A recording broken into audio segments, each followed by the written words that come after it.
hey, go ahead and do me a favor and go ahead and hit that thumbs up, like, and hit that bell icon, and do all the call to action social media things you're supposed to do. There's so many I can't keep track. Also, I got this epic shirt of chaos. This is available in the channel store. Link below. There's all types of stuff in there. We got mugs, we got jogging shorts, we got pretty much everything you can think of. And if I think of something new, or even if there's something you'd like me to add, you can just tell me and I'll go ahead and add it. All that type of stuff is below and it's awesome. So please check it out.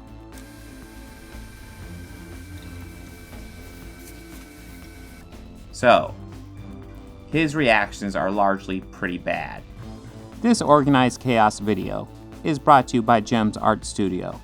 Gems Art Studio is an online store that allows access to prints that you can use for most anything, obviously as just a picture, or as a wallpaper, or as a bookmark, or anything you can think of. You can find Gems Art Studio at etsy.com/shop/Gems Art Studio. This video is also brought to you by viewers like you. Thank you.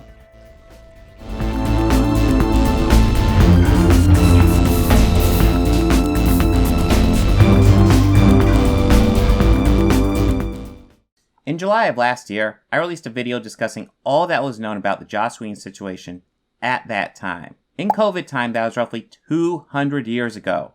In that video, I go into all the allegations against him ad nauseum. But now, the story has an update. On Martin Luther King Jr. Day of 2022, an interview with Joss Whedon in New York Magazine was published. The article is The Undoing of Joss Whedon by Lila Shapiro. It's long and in-depth, and once again gives us a glimpse into the man who is responsible for some of the greatest pop culture pieces of entertainment in my lifetime. The article is interesting and worth checking out. A lot of people are responding to this as if he has directly addressed Charisma Carpenter, Gal Gadot, and Ray Fisher, when he honestly hasn't. He was asked about his experiences with them in a very casual interview that took place over days. This is not him issuing responses towards any allegations. However, now that that's said, it also needs to be added that he gave an interview to a senior reporter for New York Magazine. He knew this would be published. He knew this was an opportunity to get his side of the story out. He could finally address some of the things said and tackle them head on. The question is, will he attempt to put this to bed or continue to stoke the flames? To give the full and most accurate impression of what he said, I decided to quote directly from the article rather than just take Whedon's words out of it. This is also because his words are so integrated into the article itself that it'd be hard not to. The first person Whedon addressed in this article is Charisma Carpenter. She released a couple of pages of allegations against him on Twitter, saying he was disrespectful of her pregnancy and of her religion.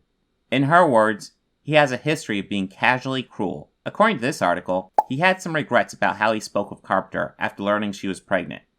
"I was not mannerly," he said. Still, he was bewildered by her account of their relationship.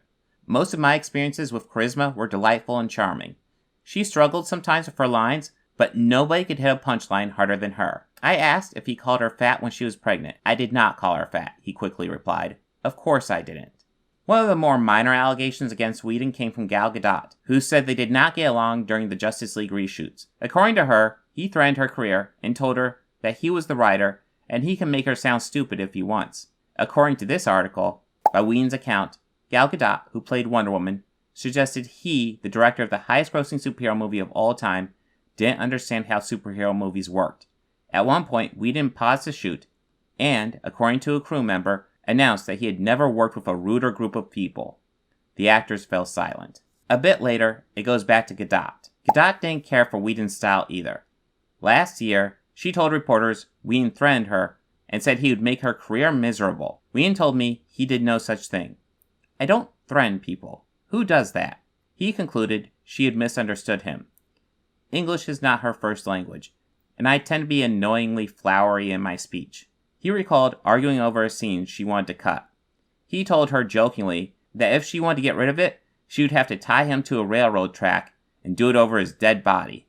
Then I was told that I had said something about her dead body and tying her to the railroad track. He said Gadot did not agree with Whedon's version of events. "I understood perfectly," she told New York in an email. What makes this interesting is that these two stories revolve around a misunderstanding, but the situations they describe are very different. He never directly addressed the piece his ex-wife Kai Cole wrote about him in 2017. However, he does address the affairs she accused him of. On our second day of interviews, I asked Whedon about his affairs on the set of Buffy. He looked worse than he had the day before. His eyes were faintly bloodshot. He hadn't slept well. I feel fucking terrible about them, he said. When I pressed him on why, he noted, it messes up the power dynamic. But he didn't expand on that thought. Instead, he quickly added that he had felt he had to sleep with them, that he was powerless to resist. I laughed. I'm not actually joking, he said. He had been surrounded by beautiful young women, the sort of women who had ignored him when he was younger, and he feared if he didn't have sex with them, he would always regret it. Looking back, he feels shame and horror. And finally, the elephant in the room has to be addressed as well. The most vocal detractor of Whedon's over the past few years, Ray Fisher, who has accused Whedon of, well, actually not a whole lot. He actually has a huge string of tweets regarding Whedon with very little substance to them. It's not to say he doesn't have any allegations against him, but he's come out with very, very few. However, one of the allegations he did levy against him was actually missing in my previous video. It was from an interview that Fisher did for Forbes. It was missing from that video because Forbes retracted it. The statement Fisher said that was retracted by Forbes was that Whedon was uncomfortable with the actor's skin tone and wanted to lighten it in post. Here's what this article says. Around the same time, amid worldwide protests against racism, Fisher posted a series of tweets accusing Whedon of abusing his power and charging studio execs with enabling the director. In a Forbes interview, Fisher said he'd been told Whedon had used color correction to change an actor of color's complexion because he didn't like the actor's skin tone. Man, with everything 2020's been, that was the tipping point for me, Fisher said. Fisher did not respond to multiple interview requests. Whedon was stunned. He had given the whole movie a lighter look, brightening everything in post-production, including all the faces. He said the claim that he had disliked the character's skin tone, which Forbes ultimately retracted, was false and unjust. Whedon says he cut down Cyborg's role for two reasons. The storyline logically made no sense, and he felt the acting was bad. According to a source familiar with the project, Whedon wasn't alone in feeling that way. At test screenings, viewers deemed Cyborg the worst of all the characters in the film. Despite that, Whedon insisted he spent hours discussing the changes with Fisher, and that their conversations were friendly and respectful. None of the claims Fisher made in the media were either true or merited discussing. Whedon told me he could think of only one way to explain Fisher's motives. We're talking about a malevolent force, he said.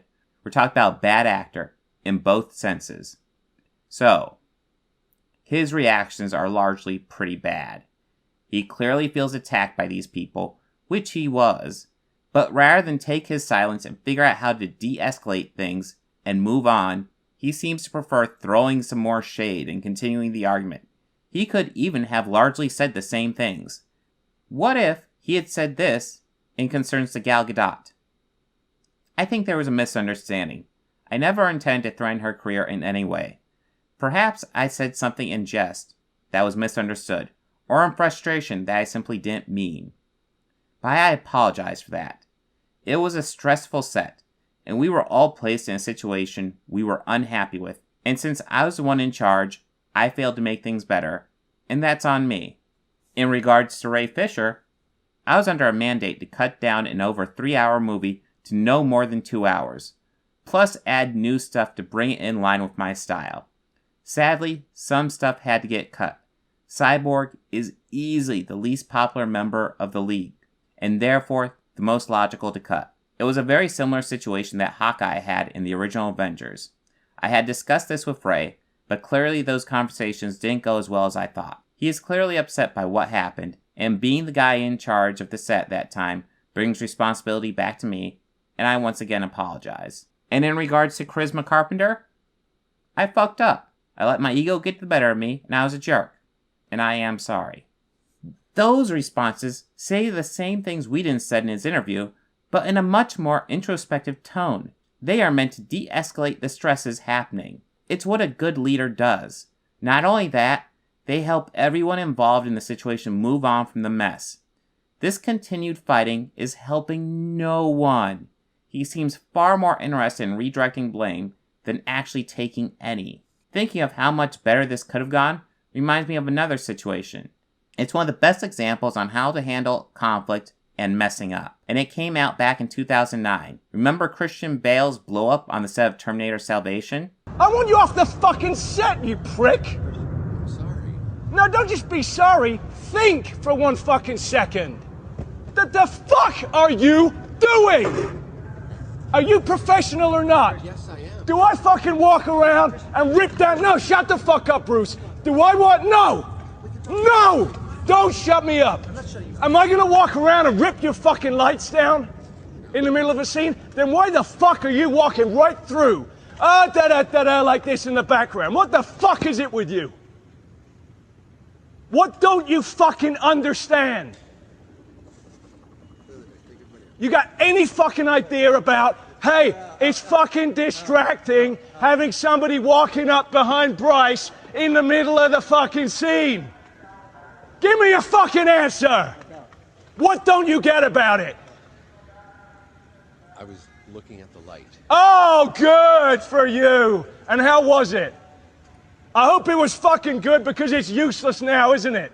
Well, here was his response to that. The thing that I really want to stress is I have no confusion whatsoever. I was out of order beyond belief. I was way out of order. I acted like a punk. I regret that.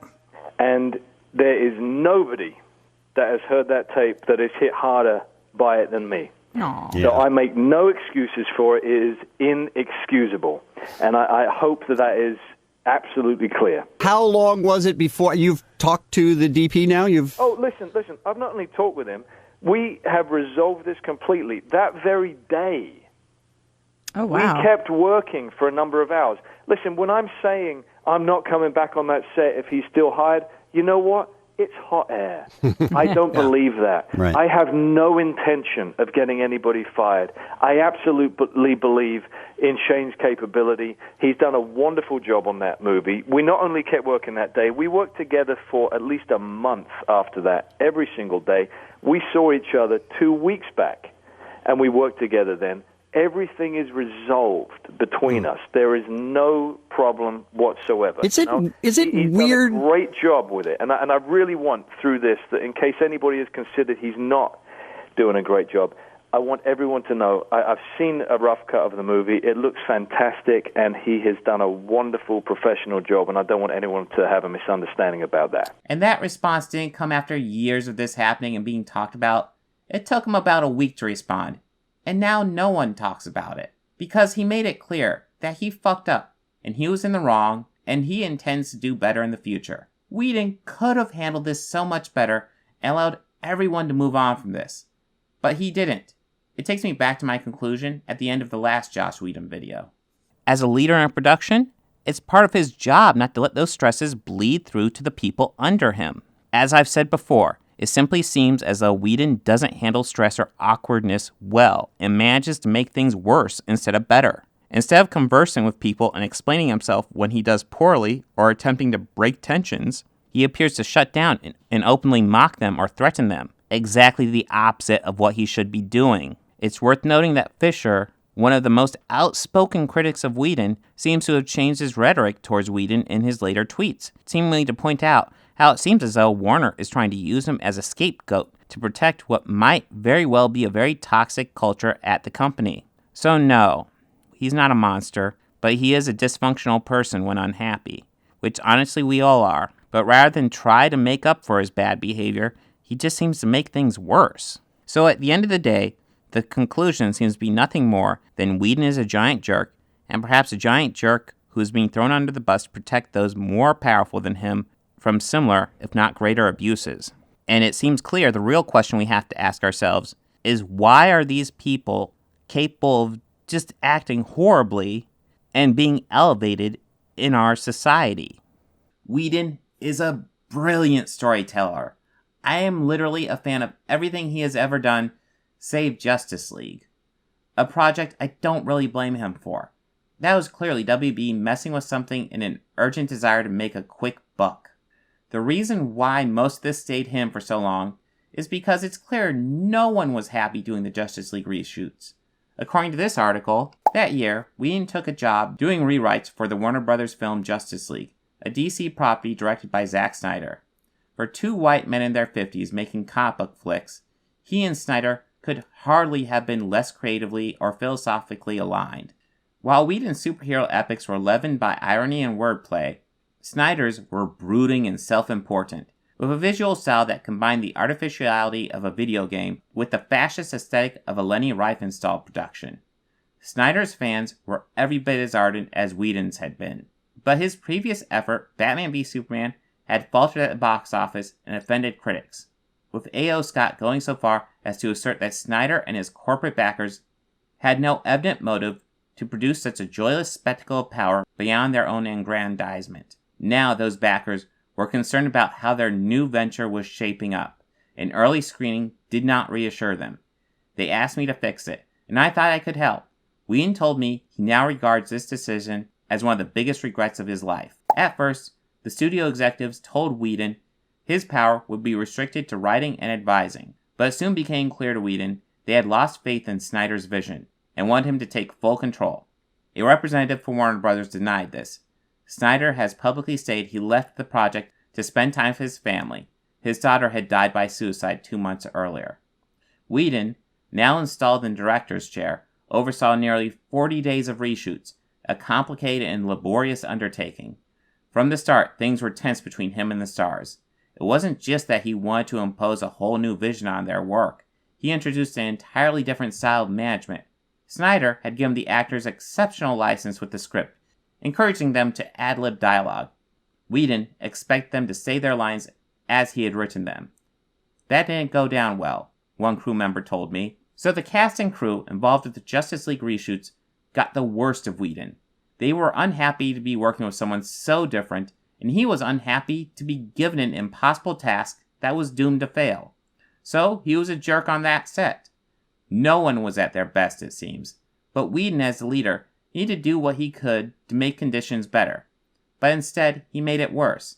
He is without a doubt a jerk when put in situations that make him awkward, which largely means he's a jerk, since it's easy to be nice when things go your way. The question of whether or not he deserves to be cancelled is of note, because he effectively is at this point. He quickly went from being one of the most in-demand figures behind a camera to unhireable. Sure, being a jerk is nothing compared to the acts of Harvey Weinstein, Bill Cosby, or many others. But if no one wants to work with you, then it's safe to say your career is going nowhere. He is in a rough spot, but not an irredeemable spot like the others I just mentioned. He needs to show real growth and a willingness to move on and evolve, to show that he has made mistakes and that he simply wants to do better. And it is clear with the end of this article that he has not taken the time to do this growth. Nobody ever fell from a pedestal into anything but a pit. Whedon told me on a call one day. A few months had passed since our conversation at his house. In that time, he had finally made peace with himself. He said, "Could I have done marriage better?" he asked. Don't get me started. Could I have been a better showrunner? Absolutely. Should I have been nicer? He considered the question. Perhaps he could have been calmer, more direct, but would that not have compromised the work? Maybe the problem was he'd been too nice, he said. He wanted people to love him, which meant when he was direct, people thought he was harsh. In any case, he decided he was done worrying about all that. People had been using every weaponizable word of the modern era to make it seem like I was an abusive monster, he said. I think I'm one of the nicer showrunners that has ever been. As a fan of his, I would love to see him redeem himself and do more creative projects, even if it's as simple as returning to the Nevers, which had a great first 6 episodes. But if he has no willingness to grow as a person, and honestly no desire to stop blaming others for the problems with his professional life, then fuck him. I'm happy without him until he does some serious introspection that he clearly needs to do.